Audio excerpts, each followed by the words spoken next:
వ్యతిరేకించాలని మాట లేదు, చంద్రబాబు మాట లేదు, జగన్మోహన్ మాట లేదు, పవన్ కళ్యాణ్ మాట లేదు. నేను అందుకే ఒకటే మాట చెప్తా ఉన్నా ప్రజలకందరికీ కూడా, ఈ రాష్ట్రంలో ఉండే దళిత క్రైస్తవులకు చెప్తా ఉన్నాం, బహుజన్ సమాజ్ పార్టీ ఏ పార్టీ ఏ నాయకుడు పాలకులు మారుతా ఉన్నారు, ప్రభుత్వాలు మారుతూ ఉన్నాయి, కానీ ఈ రాష్ట్రంలో ఉండే దళిత క్రైస్తవుల యొక్క బతుకులు స్థితిగతులు, దళితులు, మైనార్టీలు, ఎస్టీలు ఒక్క బతుకు కూడా మారడం లేదు. నేను ఒకటే చెప్తా ఉన్నా, వీళ్ళందరూ కూడా ఈ కల్లుపులు ప్రేమలు నాటకాలు ప్రతిపక్షంలో ఉంటే ఒక్కలాగా అధికారంలోకి వచ్చేసరికి మరోలాగా వీళ్ళ తీరంతా మారుతూ ఉంది. కాబట్టి మేము బహుజన్ సమాజ్ పార్టీ పూర్తి స్థాయిలో మేము అండగా ఉంటాం. నేను ఒకటే చెప్తాను, రఘురామకృష్ణరాజు కబ్బడ్దార్. నేను చెప్పా, ఆకువీడులో నిన్నొచ్చి అడ్డుకుంటామని చెప్పా. రాష్ట్ర వ్యాప్తంగా మా పార్టీ శ్రేణుల పైన ఎన్ని దౌర్జన్యాలు, ఎన్ని దుర్మార్గాలు, అరెస్టులు, కేసులు పెట్టా కూడా వేలాది మంది తరలి వచ్చాం. ఈ ఆటలు సాగవు. నేను చెప్తాను, రఘురామకృష్ణరాజుకి పాలక ప్రభుత్వానికి వెనక్కుని నడిపించే పాలక ప్రభుత్వం చంద్రబాబు గారు, పవన్ కళ్యాణ్ చెప్తా ఉన్నా, మీరు చూపించేటువంటి ఏ దాన్ని కూడా ప్రజలు నమ్మే పరిస్థితుల్లో లేరు. ఈ వైసీపీ టీడీపీకి ప్రత్యామ్నాయంగా బహుజన్ సమాజ్ పార్టీ కానీ అనేక రాజకీయ పార్టీలు సంఘాలతో కూడా మేము ముందుకు వస్తాం. మీ దౌర్జన్యాలని, మీరు చేసే మోసాలని ఎండగడతాం. ఈ రాష్ట్రంలో ఉండే దళిత క్రైస్తవులకు పూర్తి స్థాయిలో బహుజన్ సమాజ్ పార్టీ అండగా ఉంటుంది. దళిత క్రైస్తవులకు ఎస్సీ హోదా కల్పించేంత వరకు బీఎస్పీ పోరాటం చేస్తామని చెప్పి నేను గట్టిగా నిలదీస్తా ఉన్నా. జై భీమ్, జై భారత్, జై బీఎస్పీ.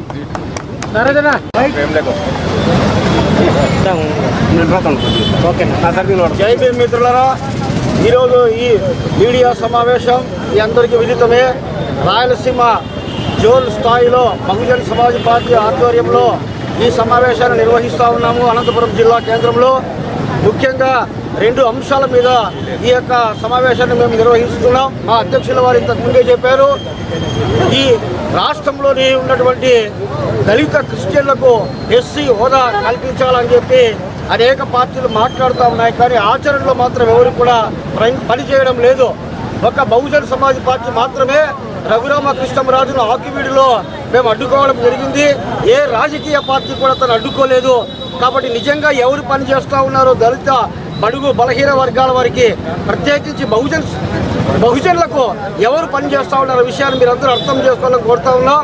అట్లాగే ఈరోజు 22 లక్షల మంది విద్యార్థుల జీవితాలతో ఆడుకున్నటువంటి కేంద్ర విద్యాశాఖ మంత్రి ధర్మేంద్ర ప్రధాన్ను మంత్రి మండలి నుంచి వెంటనే బర్తరఫ్ చేయాలని చెప్పి డిమాండ్తో ఈ 2 అంశాలతో మేము ఈరోజు రాయలసీమ జోన్ స్థాయిలో సమావేశాలు నిర్వహిస్తూ ఉన్నాం. ఈ సమావేశానికి 6 జిల్లాల నుంచి మా బహుజన్ సమాజ్ పార్టీ కార్యకర్తలు వస్తున్నారు. భవిష్యత్తులో కూడా మా ఉద్యమాన్ని మరింత ముందుకు తీసుకెళ్తాం. బహుజన్ సమాజ్ పార్టీ ఆధ్వర్యంలో ఖచ్చితంగా దళిత క్రిస్టియన్లకు ఎస్సీ హోదా కల్పించేంత వరకు పోరాటం కొనసాగిస్తామని తెలియజేస్తా ఉన్నాం. జై భీమ్, జై భారత్. ఓకేనా? అందరికీ జై భీమ్. ముఖ్యంగా ఇప్పుడు మా రాష్ట్ర అధ్యక్షుడు గారు కావచ్చు, మా రాష్ట్ర కార్యదర్శి గారు కావచ్చు, విషయాలు అనేది క్షుణ్ణంగా చెప్పినారు. ఇక్కడ దళిత క్రైస్తవులు ఒకటి ఆలోచన చేయాలా, మీ గురించి ఎవరు పట్టించుకుంటున్నారు?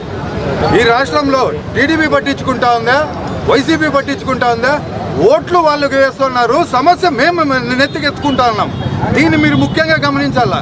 దళిత క్రైస్తవుల కోసం పోరాడుతుండే ఏకైక పార్టీ ఏదైనా ఉందంటే అది కేవలం బహుజన్ సమాజ్ పార్టీ అనేది మీరు గుర్తుపెట్టుకోవాలా.